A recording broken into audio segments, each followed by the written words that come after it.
You've mentioned algorithmic bias, and that's been a rightful topic of discussion in recent years. I'm wondering what kind of questions you might ask people who are working on AI, but who aren't necessarily thinking through the consequences or outcomes of the AI that they're developing. I have a bias in terms of where I think that comes from.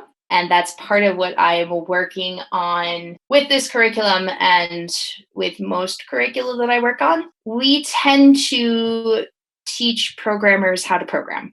Super focused on that. And then often you have to maybe take an ethics class, but it's somewhere to the side. And it's something that you have to have on your school record in order to get a diploma, but it's this other thing.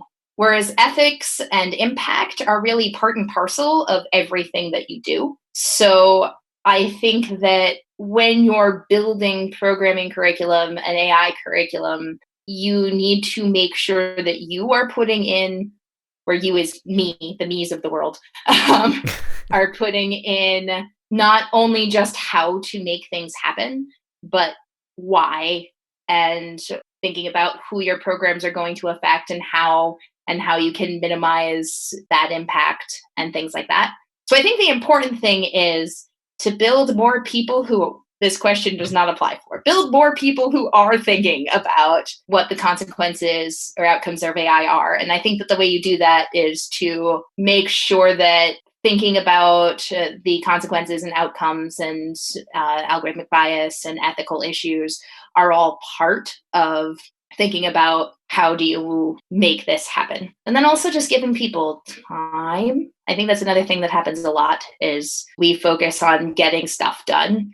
The focus needs to be not just on what is done, but also what the impact therein is. Some of the arguments that I've heard from people is, well, if I don't do it, then somebody else is. A lot of that has to go with the unsaid statement behind the move fast and break things mentality is to move fast and break things in order to make a lot of money, as opposed to in order to help a lot of people. And I really wish it was reframed the second way rather than the first way, where it's all about capital gain and whatnot, as opposed to trying to help the most amount of people possible, as opposed to your own pocketbooks. But I know that's my own bent on that topic. It's an important one to have.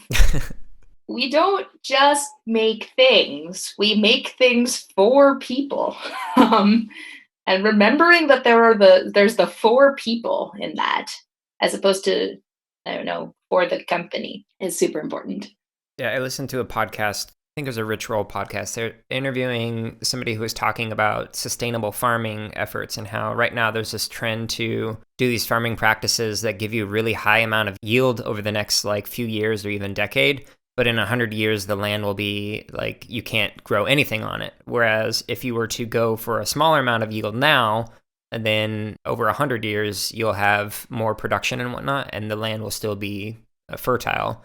But right now, our focus tends to be more on the short-term game rather than how's this going to impact people down the road. Yeah. Can't tell because this is a podcast, but I'm nodding a lot. This excerpt was from episode 13 of the CSK8 podcast titled AI for All, Curriculum Development and Gender Discourse with Sarah Judd, which you can find on any podcast platform just by searching for CSK8 podcast or by simply going to jaredoleary.com, where you'll find hundreds more podcast episodes on computer science education.